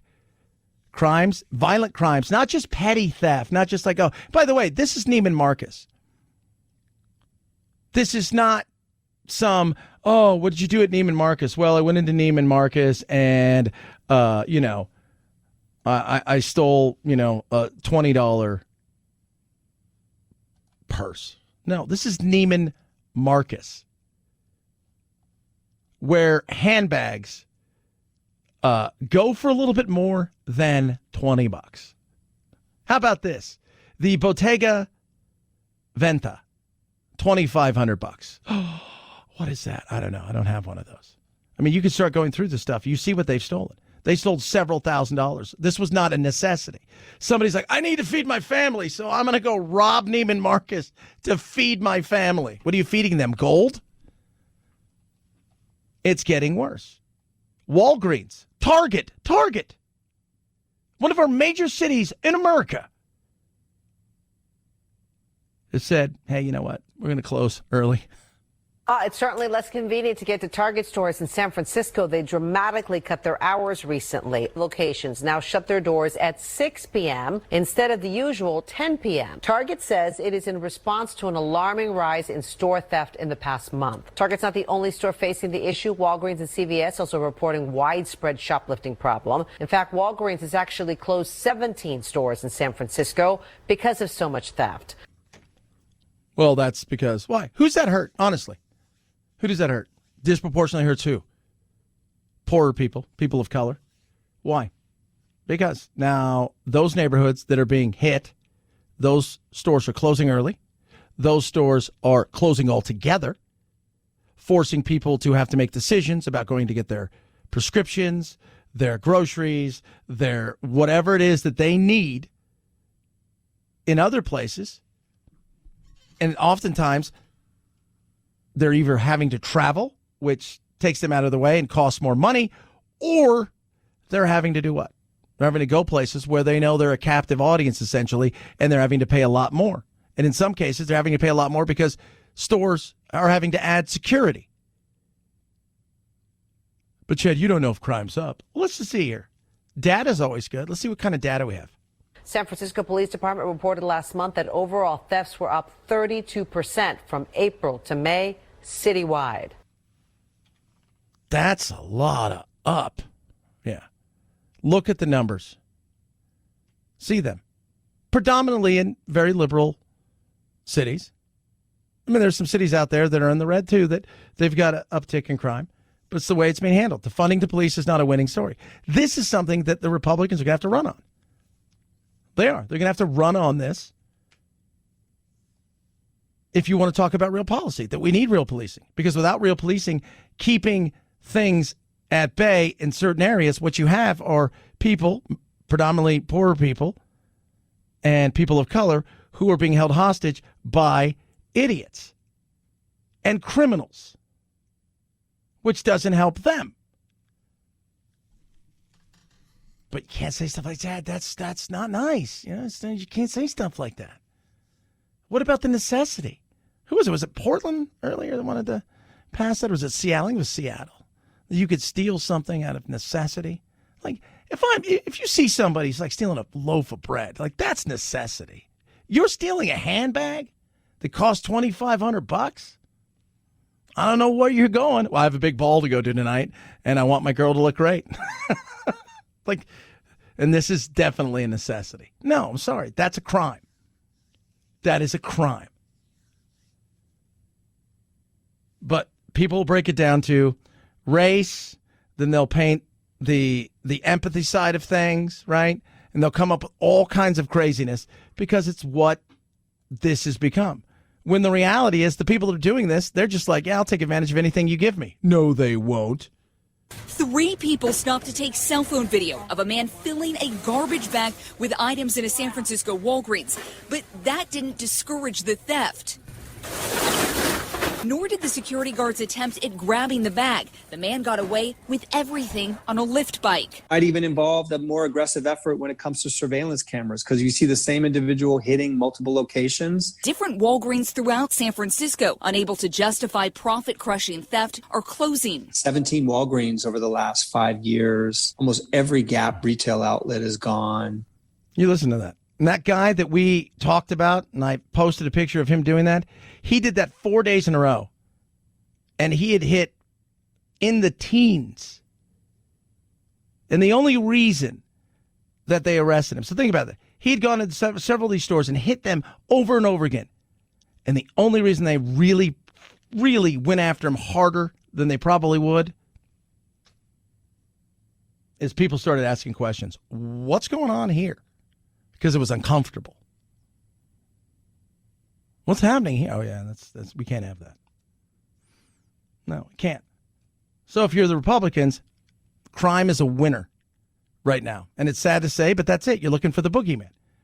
The Democrats have, they found their boogeyman in Trump. Now they're trying to figure out what to do without Trump. And it's easy to go, well, they're trying to, nobody, I got to be honest, most people aren't really like, oh, January 6th, they're not thinking about that. Well, it's white nationalism and racism. That's systemic racism's everywhere. So that's there. So now the battle begins of who can sell their story better than the other side's story. All the while, infrastructure's still not done. The Republicans are giving in some ways to infrastructure because the Democrats are going to get everything they want. No, they're not. Yeah, they are. Through reconciliation, they're going to go back in after they get the bipartisan bill done, and then they're going to get everything they want that they didn't get in the first one. And then Republicans who are smart are going to go, we tried to do this the right way. We told them what we didn't want to do and get involved with. They went and did it anyways. That's why you need to have power that is equally spread out, and you can't just have one party rule. Oh. But it's fair to ask all these questions. And this is where we're talking about stuff that, if you think about it, gas prices going up, that affects every single person. If you have a car, it affects you. If you don't have a car, it affects you. Doesn't affect me, Chad. I don't have a car. You don't buy groceries? Nope. I'm an Aeritarian. Okay, then it doesn't affect you.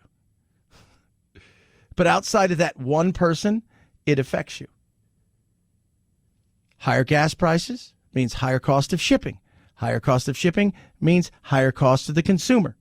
You've got shrinkflation, which is paying more, getting less. And then you've got just overall inflation. Things that, if you break it down over a year, if you're paying an extra $50 a week for gas, and your husband or wife or girlfriend or whatever, your better half or your mom, whatever, they're paying an extra. You're paying an extra $5, $10 every time you go to the grocery store. All of a sudden, over a year, you look up and you're like, wow, that's like $3,500. It all adds up. You don't feel it, and you don't really think about it because there's nothing there. And if there's no way to divide us, and there's no way to fight over it in a way that makes sense and is easy and has a clear boogeyman, then it's tough, I think, for a lot of people to wrap their heads around it. Because the media doesn't give it what it wants, because nobody's watching. And they're all trying to scramble and figure out how to reconfigure themselves in the post-Trump era. He was right about one thing, for sure. Once I'm gone, what are you guys going to do? Because your ratings aren't going to be great. They're not. Go look at the ratings. And it's not just television.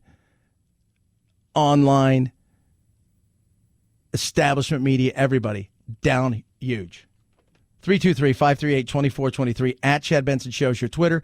Tweet at us, text the program. Do love talking to you guys. I try to answer back as many people as I can, as many times I can. Can't always get to everybody, but I'm trying to be as open doors, whether you like me, you hate me, and I'm okay with that. It's good to have a discussion. Chad Benson Show.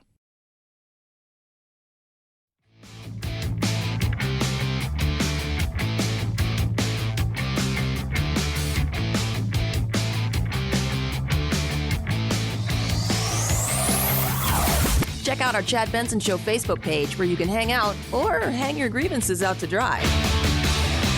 This is Chad Benson.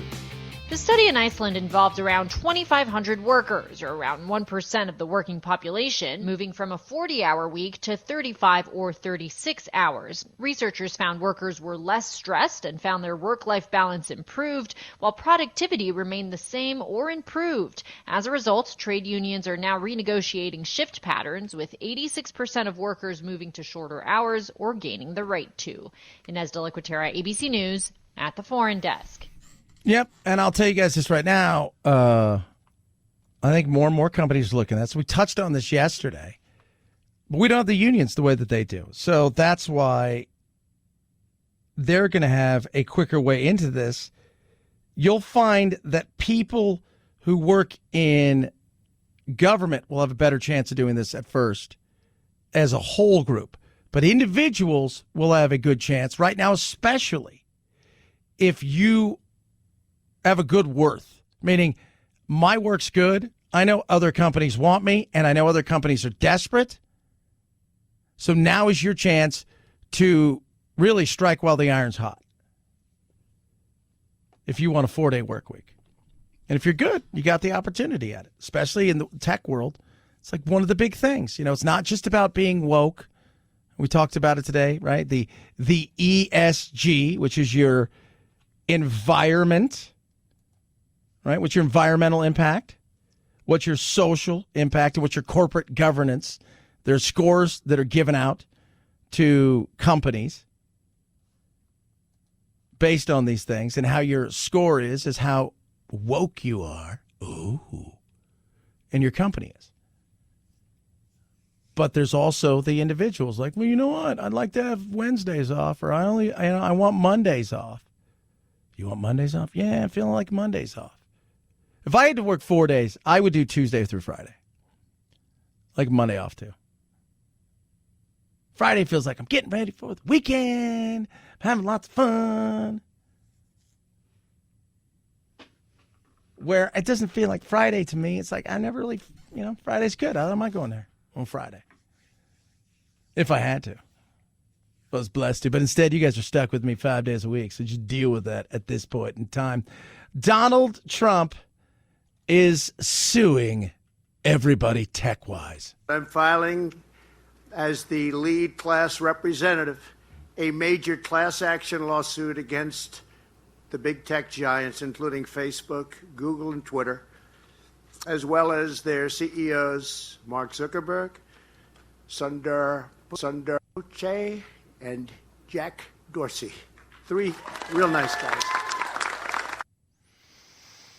Yeah, so he's going to file a class action lawsuit, basically saying, you guys, what are you guys doing? What are you doing here? The way that you're picking and choosing, the way that you're going after things. And they're going to say, but we got Section 230, because that's the big thing everybody wants. Section 230, one of the big things that people would like to see taken out, which gives essentially immunity, right, to any of these companies that they were just a facilitator, right? We're not somebody that is coming in and, whatever happens, like treat us like the phone company. If a crime is committed where 2 people talk on the telephone, you can't blame the telephone company for that. For us, if you go because we're going to have no part in anything, we're just giving you a platform to do something. We're not editing. We're not being an arbiter of rules. We're not doing any of this stuff. Whatever happens. But instead, they've gone about, doing certain things and becoming more and more of the arbiter of rules and regulations and speech and whatnot. So we'll see. Does he have a chance? At some point you have to ask yourself. First of all, I go back to Trump. I don't think he should have been off any of these. And the reason is simple. I'm not a fan of taking away discourse, other people's thoughts and ideas, even if you find them to be heinous and nasty and stuff. Was there a potential of taking him off because you thought that maybe his speech was going to lead to violence? Okay, maybe we have a discussion about that, because that's one thing. If you're advocating violence, obviously it's a different thing. If you don't like what he is saying politically, well, there's an issue to be had there. But when you have other world leaders who are awful, who are on Twitter and Facebook, and it isn't until it's brought up to you that, oh, yeah, maybe we should take that person off, or maybe we should do. There's questions to be had there for sure. There is. Even Bernie Sanders, I think it's time that, that Twitter allows him to come back. Because let's be real, without Twitter, without Facebook, Trump is becoming less and less relevant to the people he needs to reach. Because we have a short attention span. And as we all know, we will go, ooh, a squirrel. 323-538-2423. At Chad Benson Show is your Twitter.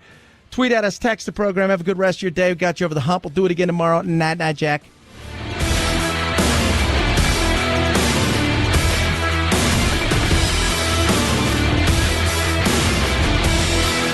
This is the Chad Benson Show.